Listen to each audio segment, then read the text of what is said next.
আসসালামু আলাইকুম সম্মানিত ভিউয়ার্স, আপনারা সবাই কেমন আছেন? দেশ ও প্রবাস থেকে যে যেখান থেকে দেখছেন সবাইকে আরেকটি স্বাগত। আপনাদের জন্য আরো একটি ভিডিও নিয়ে চলে আসলাম। আজকের ভিডিওতে দেখাবো কিভাবে দেয়ালে ওয়াল পাট্টি লাগাবেন। দেয়ালটাকে প্রথমে ঘষে ওয়াটার সিলার করে নেবেন। ওয়াটার সিলার করার পরে তারপরে যে রেডিমেড ওয়াল পাট্টি থাকে, প্রত্যেকটা কোম্পানির রেডিমেড ওয়াল পাট্টি থাকে, আপনারা রেডিমেড ওয়াল পাট্টি লাগাবেন সরাসরি। ওটার মধ্যে কখনো চক পাউডার ইউজ করবেন না।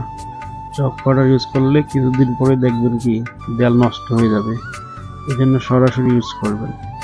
তারপরে ভালো ফিনিশিংয়ের জন্য 2 ফুট অথবা 3 ফুট ওয়াল পাট্টি করবেন। ওয়াল পাট্টি করে তারপর 120 অথবা 240 নম্বর সিরিজ দিয়ে ভালো করে ঘষে 1 কোট রয়্যাল বেস কোট করবেন। রয়্যাল বিস্কুট ভালো করে শুকিয়ে নেওয়ার পর তারপর 2 কোট রয়্যাল লাক্সারি শাইন করবেন। তাহলে দেখবেন আপনার দেয়াল অনেক স্মুথ ফিনিশিং হবে। আপনাদের কাছে যদি আমাদের ভিডিও ভালো লাগে অবশ্যই আমাদের এই পেজটি ফলো দিয়ে রাখবেন, যাতে পরবর্তী ভিডিও ছাড়ার সাথে সাথেই আপনারা পেয়ে যান। ধন্যবাদ সবাইকে।